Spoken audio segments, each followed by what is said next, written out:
بسم اللہ الرحمن الرحیم۔ آج کی حدیث طیبہ انتہائی اہمیت کی حامل ہے۔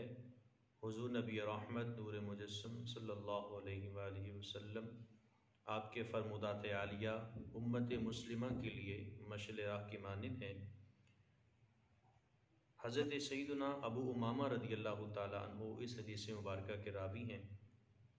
وعن ابی امامۃ عن النبی صلی اللہ علیہ وآلہ وسلم قال اغبط اولیائی عندی لمؤمن خفیف الحاظ ذو حظ من الصلاة احسن عبادت ربه واطاعه في سر وكان غامدا في الناس لا يشار إليه بالأصابع وكان رزقه كفافا فصبر على ذلك ثم نقض بيده فقال أجلت منيته قلت بواقيه كل تراسه او كما قال علیہ السلام۔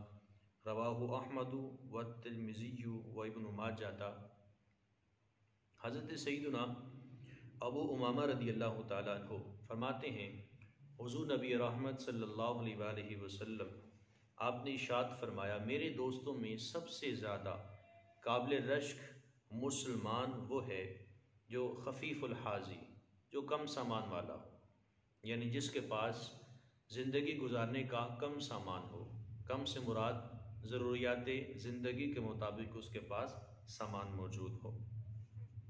ذو حظ من الصلاة، اور نماز کے بہت بڑے حصے والا ہو، یعنی وہ اس کے پاس نمازوں کا ذخیرہ بہت زیادہ ہو، فرائض کی تکمیل بھی کرتا ہو، واجبات کی ادائیگی بھی کرتا ہو، نوافل اور دیگر ذکر اذکار کی ادائیگی بھی وہ کرتا ہو۔ یعنی یوں کہہ لیجئے اس کے پاس نوافل کا اور فرائض کا اور ایک عبادات کے اعتبار سے کثرت اور ایک کثیر حصہ اس کے پاس موجود ہو۔ تو فرمایا کہ ذو حظ من الصلاة، نماز کے بڑے حصے والا ہو۔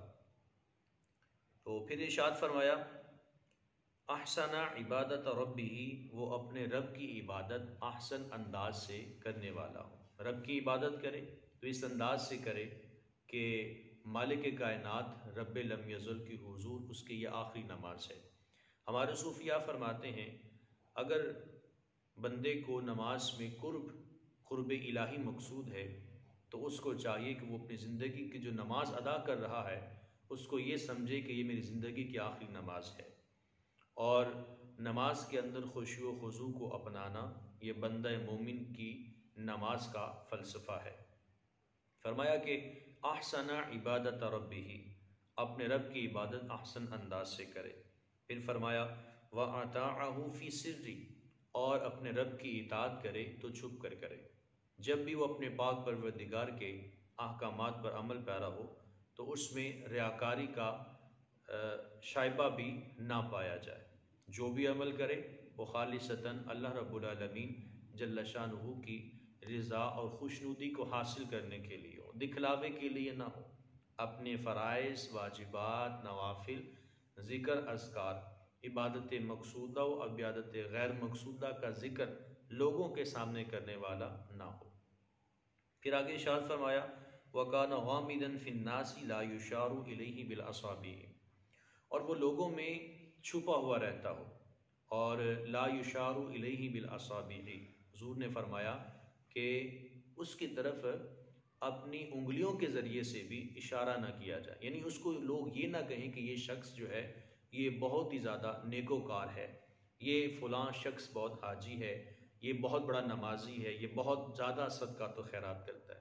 فرمایا حضور نے کہ ایسا نہ ہو، لا یشار الیہ بالاصابع، اس کی طرف انگلیوں کے ذریعے سے اشارہ نہ کیا جاتا ہو، بلکہ جب بھی وہ چھپا ہوا رہتا ہو، وَكَانَ غَامِدًا فِي النَّاسِ، وہ لوگوں میں چھپا ہوا رہتا ہو، وہ چھپ کر رہتا ہو، چھپ کر اپنے رب کی عبادت کرتا ہو، لا یشار الیہ بالاصابع، اس کے اعمال کی وجہ سے اس کے طرف اشارہ نہ کرنا پڑے، اور نہ ہی اس کی طرف لوگ انگلی اٹھائیں کہ یہ شخص بہت بڑا حاجی ہے، اس کی عبادت اس قدر پوشیدہ ہونی چاہیے۔ پھر آگے ارشاد فرمایا وَكَانَ رِزْقُهُ كَفَافًا، اور اللہ رب العالمین جل شانہ اس کو جتنا رزق عطا فرمائے اس پر وہ کفایت کرنے والا ہو، فصبر علی ذالک، اور اس پر وہ صبر کرنے والا ہو۔ یعنی اللہ رب العالمین جس کو جتنا رزق عطا فرمائے اس پر وہ اس قدر ہی استقامت اختیار کرے، اس کو قبول کرے، اور یہی زبان سے کہ مالک جو تیری رضا تھی میں اس میں راضی، جتنا تو نے مجھے مال عطا کیا یہ تیری رضا تھی، جتنا تو نے مجھے دیا ہے مال یہ سب کچھ تیرا ہے۔ میرے حضور نے ارشاد فرمایا کہ بندہ مومن اللہ رب العالمین کے جتنے تھوڑے سے دیے ہوئے رزق پہ راضی ہو جاتا ہے، وہ پاک پروردگار اس کے تھوڑے عمل پہ راضی ہو جاتا ہے۔ اب یہ ایک چھوٹا سا مفہوم ہے جو ہمیں ایک سبق دیتا ہے کہ جتنا رب نے ہمیں مال دیا ہے اس پر قناعت کو اختیار کریں، اس کے اندر اپنی محدود ہی خواہشات کو رکھیں، کہ ایسا نہ ہو کہ کہیں خواہشات کی تکمیل کرتے کرتے ہمارے اوپر قرض کا بوجھ پڑ جائے اور ہم قرض کے بوجھ تلے دب جائیں اور ہمارے لیے زندگی گزارنا بھی انتہائی مشکل ہو جائے۔ پھر فرمایا کہ فصبر علی ذالک، جتنا اللہ نے اس کو رزق عطا کیا ہے اس پر وہ صبر کرے، مشکلات بھی کاٹے، صبر کرے، رب کی رضا میں راضی رہے۔ جے سونا میرے دکھ وچ راضی تے میں سکھ نوں جلے ڈاواں۔ جب رب راضی ہے تو بندے کو اپنے رب کے حضور شکوے نہیں کرنے چاہیے۔